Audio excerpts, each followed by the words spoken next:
According to Bloomberg, countries are starting to hoard food, threatening global trade. I believe they're threatening much more than that, but I can understand why they're doing it, and I hope you have been paying attention. It's possible that this all blows over and it wasn't that big of a deal. It's also possible the virus is substantially worse than we realize. China's been lying. Their numbers are way higher, maybe even 40,000 dead, and that it's going to get substantially worse, and our governments are trying to keep things under control. It's also possible that the economy is going to be damaged severely. So regardless of trade restrictions and food hoarding, supplies will dwindle. We'll come back to the story, but this should be the more pressing. Italy risks losing grip in South with fear of looting and riots. Did you know that according to, this was a story from the AFP, they tweeted out, people in Italy are organizing Facebook groups to raid grocery stores of food and supplies. I'm not saying it's coming to a store near you. The stores near me are still mostly stocked, but I'd say they're probably around, I don't know, like 60% of what I usually see. Of course, the toilet paper is all gone. And for some reason, mac and cheese, I guess mac and cheese lasts for a long time. I don't know. But a lot of the shelves are emptied. I was still able to get basic supplies and I have to worry about it. In Italy, however, the issue is economics. People don't have money anymore because the economy has been shut down. They are panicking. Their parents are begging for help. Their children need food. And so they're taking it. Bloomberg says, as Prime Minister Giuseppe Conte fights to hold Italian society together through a crippling nationwide lockdown, the depressed South is turning into a powder keg. Police have been deployed in the streets of Sicily's capital, Palermo, amid reports gangs are using social media to plot attacks on stores. A bankrupt ferry company halted service to the island, including vital supplies of food and medicines, as the state creaks under the strain of the coronavirus pandemic. Officials worry the mafia may be preparing to step in, preventing unrest in the so-called Mezzogiorno.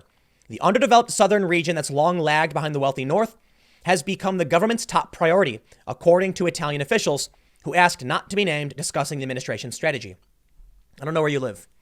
I'm assuming most of you don't live on an island. I'm assuming most of you live in the contiguous United States, but not everybody. And some of you probably are outside of the United States. Do you know how your supplies come in to where you live? Will that supply chain be maintained? Has the global supply chain already been disrupted? I honestly don't know. Do not panic like these people are. This is your opportunity right now before anything really gets bad to calmly and reasonably take care of yourself. Make a plan. The people who panic are the ones who end up in the worst case scenario. But the people who think, actually the saying goes, chance favors the prepared. Sitting down now, seeing what's happening in Italy, and then preparing for what may happen here would be very, very intelligent. Vox.com said this in early February. It is not overreacting to start preparing for the outbreak. And you know what? I'll give them credit because the Washington Post, USA Today, BuzzFeed, they were downplaying this. And of course, Vox isn't perfect, but I give them credit for this. I don't know what will happen in the US, but I do know that it is very difficult to get food into major cities. And I say very difficult relative to smaller towns.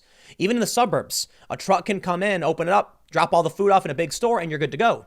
But in New York, it is extremely dense. There are some convenience stores that are a few floors up. People come in with, the shipping trucks will come in with the dollies full of food, and they got to go throughout the city helping. I believe Manhattan Island is like 2 million people. The New York City itself is 8 million people. I would not want to be in New York City right now for several reasons. Now, I'm not saying, things are being disrupted here, but I'm not going to sugarcoat things to pretend.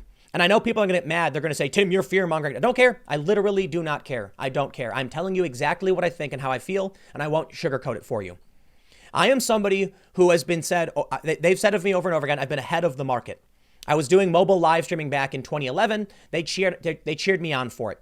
Every step of the way in this industry, I have been on the forefront of new technology and methodology. I'm not saying that to brag. I'm saying it's because it's what I focus on, which is why many of these digital media companies are collapsing, and I'm here on YouTube being, to a certain degree, successful.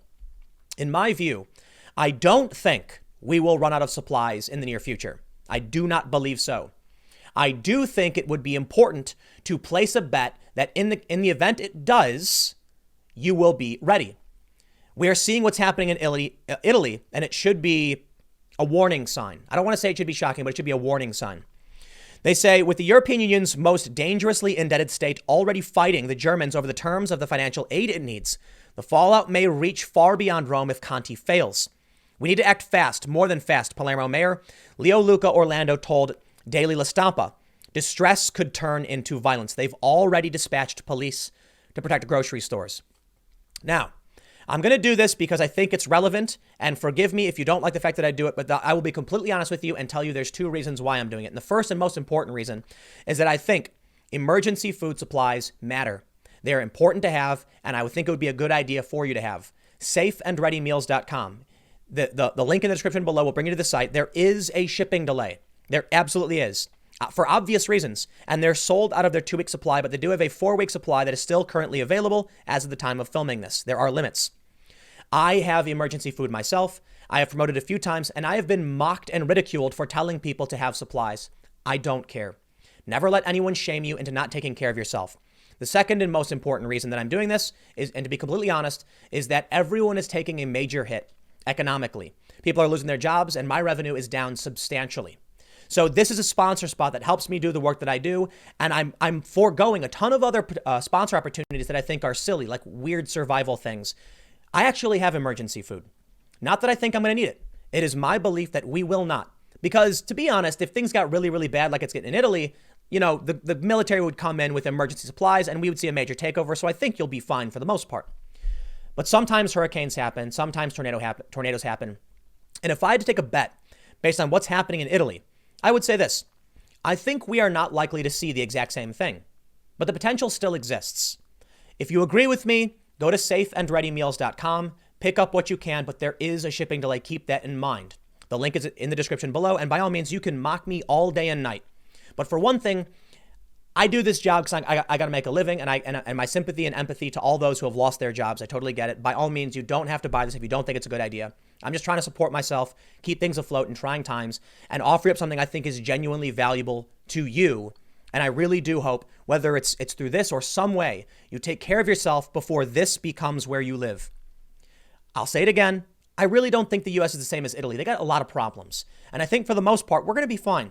You know, I went to Sam's Club and Walmart the other day, and I didn't have any issues. I mean, we got all the barbecue chips in the world, and I mean it. We got a ton of barbecue chips. So I'm not really super concerned about it, but I'm not going to take that bet. You know what I mean?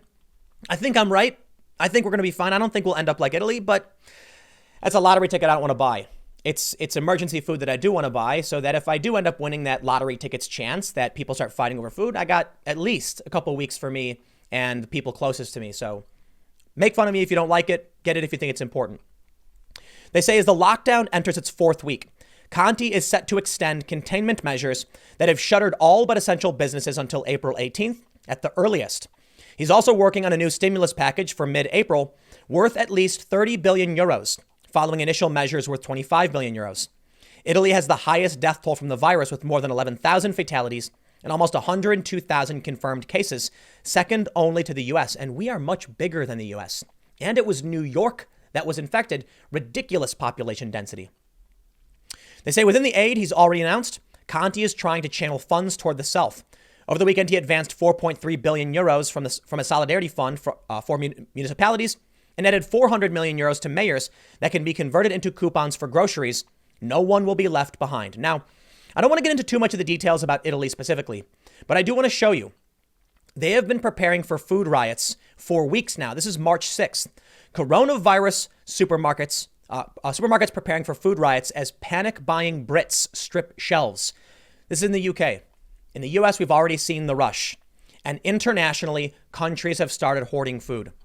You are going to beg for California's help, and you don't want to admit it. I certainly don't. But California produces a lot of the food we eat. Of course, there are other states that produce as well. There's a lot of states. But California does produce a massive amount of our food, vegetables, dairy. I've visited many of these farmers. My respect to them because we're going to need them now more than ever. If international trade is ending on the food chain, on the food supply chain, we got to shift everything back to the U.S. That's not just medical supplies, masks, it's our food as well.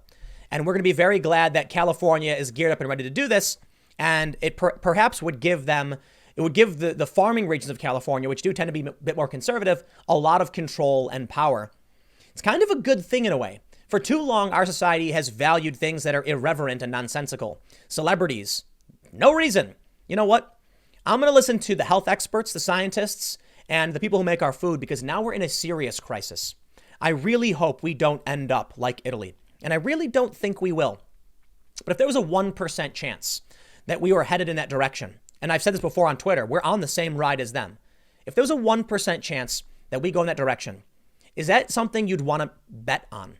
The way I usually say to people, even if it's a 1 in a million chance that what's happening in Italy comes to the US, would you buy a lottery ticket if what you won was food rioting at your local grocery store? I wouldn't. Or the victory was you in the food riot. Nah, I'm not interested in that. Right now is an opportunity for us to remain calm. Many of us have already gone out and bought supplies. Surprisingly, very few people are actually going to the stores. And in a poll, I believe this was CBS, they said something like 68% of people went out and bought emergency supplies and not hoarding. I'm talking about just going to the grocery store and picking up like a week or two's worth of food. The shelves are already getting restocked, so I'm not super worried. But I'm not buying that lottery ticket. I'm buying the emergency food. You don't have to agree with me, but what we're seeing around the world should be a warning. And if the time comes and nothing happens, then guess what? The food lasts a really long time. But if the time comes and you didn't take care of yourself, then you have no one to blame but yourself. I'll tell you what, man, I am anything but a prepper. Not really, and there are people who have stocked up and have bunkers and all that, and they are kicking back, laughing about it. And my props to them, my respect to these guys, man. When you watch these dumb TV shows about preppers, they make them look silly and dumb. But when you actually check out the people who are actually preparing, they're just regular people who live, in rural areas and are taking care of themselves for the future. It's actually not that big a deal. I really don't care. But there's funny interviews that have been popping up where the mainstream media is like, tell us your secrets. And they're laughing like, all right, we got you guys. We'll tell you what you need to do. So my respect. I'm not going to go as far as a 30-year supply of anything, but a couple weeks makes sense. So I'll leave it there. I got another segment coming up in a few minutes, and I'll see you all shortly.